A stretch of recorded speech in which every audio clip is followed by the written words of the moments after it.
Hey guys, this is your host Thomas Irie here from On the Hot Podcast. Today, I have some bonus content for you guys. The bonus content that will be covered today will be in the sport of wrestling inside the WWE world. In today's bonus segment, I'll be sharing my own personal list of the top 5 WrestleMania main events of all time. It's my own personal list. We'll start at number 1 and go to number 5 in that particular order for this segment. So match number 1, this is not easy, but match number 1, I'm going to go with Roman Reigns versus Cody Rhodes, WrestleMania 40 Night 2. Now, I honestly do believe that Roman Reigns versus Cody Rhodes, WrestleMania 40 Night 2 is the best WrestleMania main event of all time, based off of in-ring wrestling, based off of insane storytelling, based off of all the extra shenanigans that happened during the match.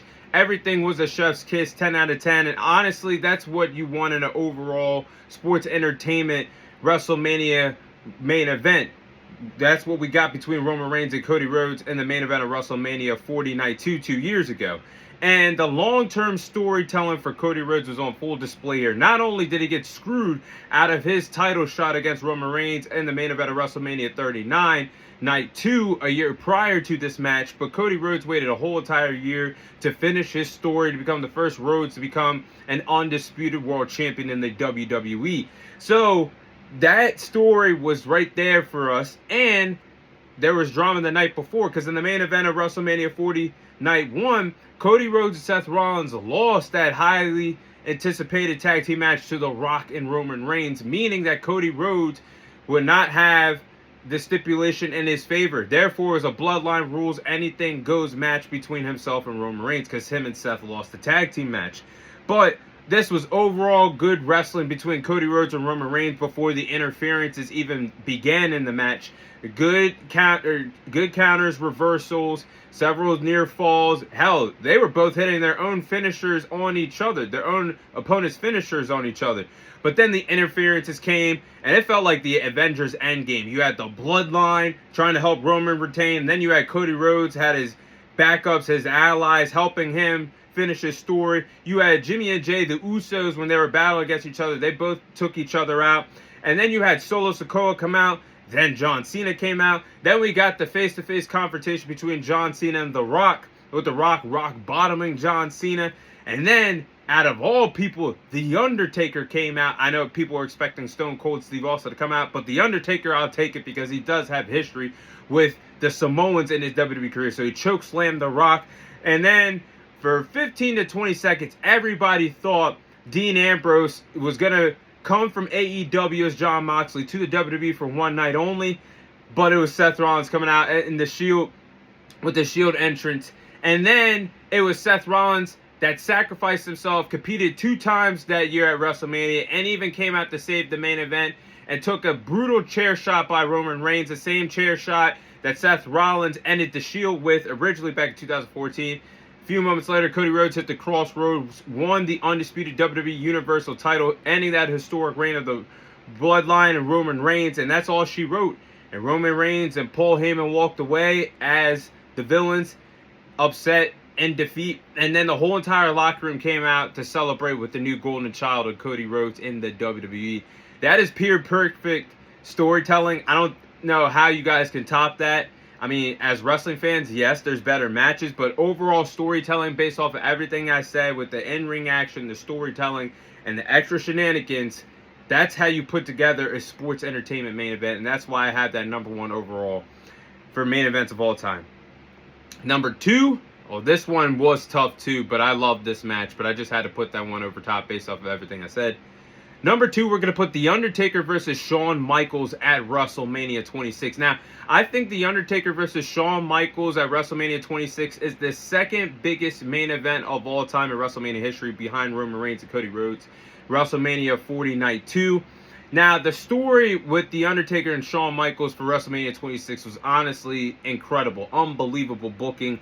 And The Undertaker and Shawn Michaels a year prior at WrestleMania 25, they didn't main event, but they stole the damn show and had match of the year in 2009. I honestly view that, and a lot of people out there view it as the best wrestling match of all time throughout any wrestling company in wrestling history. That's how great that match was. And the story started to build up. Shawn Michaels accepted the Grammy Award for that match, of the Slammy Award, I should say, for the match of the year back in 2009 between Shawn Michaels and The Undertaker. And Shawn Michaels declared that he wanted a rematch, another chance at ending the streak. One mistake, he said, one mistake costed me my opportunity to end the streak. But The Undertaker was the World Heavyweight Champion at the time, so he told HBK, you got to go win the Royal Rumble, and then we'll talk about a rematch. Well, Shawn Michaels failed to win the 2010 Royal Rumble. Of course, Edge came back and won the Royal Rumble that year, but then Shawn Michaels started spiraling out of control. That's what made the story even more compelling, because after he lost the Royal Rumble match, he even eliminated his tag team partner Triple H in the match, and then Triple H and Shawn Michaels a few weeks later lost their tag team titles, and then he basically vanished from the scene. And then a few weeks later at the Elimination Chamber, he cost The Undertaker the World Heavyweight Championship. Chris Jericho won the title, and that set up for a highly anticipated WrestleMania rematch, with The Undertaker only accepting the match as Shawn Michaels put his career on the line. So it was streak versus career for the WrestleMania 26 main event, and that match honestly headed out of the park. There were several creative spots, several near falls, and The Undertaker telling Shawn Michaels to stay down. A defiant Shawn Michaels just slapped The Undertaker in the face, and The Undertaker had a devastating tombstone pile driver to get the victory, go 18-0 at WrestleMania at the time, and then at Shawn Michaels' career for the first time, because I'm not going to count that bad Brothers of Destruction versus DX match that we got in 2018. But yeah, man, Undertaker versus Shawn Michaels, that story that they had in 26 is really good. I'll put that at number 2 on my list. Now, at number 3, you got The Rock versus Stone Cold Steve Austin at WrestleMania 17. Now, this was an outstanding main event between The Rock and Stone Cold Steve Austin, two of the biggest stars of the Attitude Era at the peak of their wrestling careers. Now, obviously, The Rock and Stone Cold had a total of 3 WrestleMania matches, but I think their WrestleMania main event at WrestleMania 17 was the best WrestleMania match that these two had in their respective WrestleMania trilogies. But the match was great between Stone Cold and The Rock. The finish is what caught everybody off guard. The unpredictable heel turn of Stone Cold Steve Austin aligning himself with the McMahons and Vince McMahon. That was actually one of the greatest heel turns of all time, because nobody expected the babyface of Stone Cold Steve Austin to align himself up with his boss that made his life a living hell during the Attitude Era. And that's what made it so crazy, because Stone Cold Steve Austin sold his soul to the devil to win the WWF World title. And it changed the landscape of wrestling. And honestly, that was the end of the Attitude Era, because the biggest babyface of the Attitude Era just sold his soul to the devil to win the WWF title again. I think that's the 3rd best WrestleMania main event match of all time. And number 4, I would put Randy Orton versus Batista versus Daniel Bryan, that triple threat match at WrestleMania 30 at number 4. Now, Daniel Bryan was so damn over in 2013, 2014, man. The Yes movement was unbelievable during that time frame.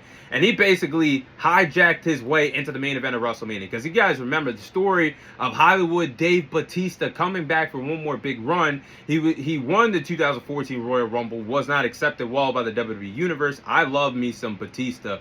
But at the time, it was Daniel Bryan's moment, and Vince McMahon wasn't hearing it. So Daniel Bryan got eliminated. I don't even know if he competed in that Royal Rumble match that year, because he lost to Bray Wyatt. But anyway, it was the true underdog moment of Daniel Bryan getting the opportunity to get to WrestleMania 30, because he was so over and went over that night. He defeated Triple H in the opener that year on the card. He defeated Triple H, defeated Randy Orton, Batista.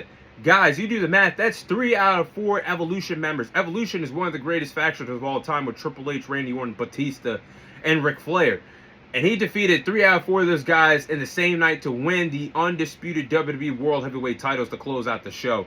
That's tremendous. And Daniel Bryan went through hell and back that night against Triple H, Randy Orton, Batista. And clearly his body needed a break, because he had to vacate the title, I think, a month or so later, because he had a neck injury that removed him from wrestling for a little bit. But honestly, he took a lot of punishment to have one of the best defining moments of his wrestling career. And that crazy spot where the Batista bomb, catching Daniel Bryan in midair, hitting the reverse RKO, putting Daniel Bryan through the announce table. Oh my gosh. But yeah, that match was special for main event. I have that number 4 on my list. And number 5, this one might catch you guys off guard. I have the Usos versus Kevin Owens and Sami Zayn in the main event of WrestleMania 39, Night 1. Now, honestly, this is one of my favorite tag team matches of all time, the Usos versus Kevin Owens and Sami Zayn. And it was some intense storybook telling as we got to this main event, because Sami Zayn leaving the bloodline at the Royal Rumble, turning his back on Roman Reigns and the bloodline, and then Sami Zayn trying to win the undisputed WWE Universal titles from Roman Reigns at the Elimination Chamber that year, failed. And then we got the WrestleMania, and he needed help to take the titles from the Usos, and he leaned on his friend Kevin Owens. They got back together with some intense storytelling, and them getting back together on the same page, it was perfect. Because we know they've been soulmates all around the world, even before their time with the WWE and Ring of Honor and elsewhere. And they ended that historic long tag team reign, the longest tag team reign of all time in wrestling. So I think that was an incredible match, and who could ever forget that 1D? He kicked out of the 1D, that referee or that announcer's call from Michael Cole, and was it Michael Cole and Wade Barrett at the time? Yeah. So that was some incredible stuff. But yeah, those are my top 5 WrestleMania main events of all time. That is all the time I have for you guys today. Thank you guys for watching. Thank you guys for listening. This is your host, Thomas Tyree, signing off, and I'll see you guys on next week's episode.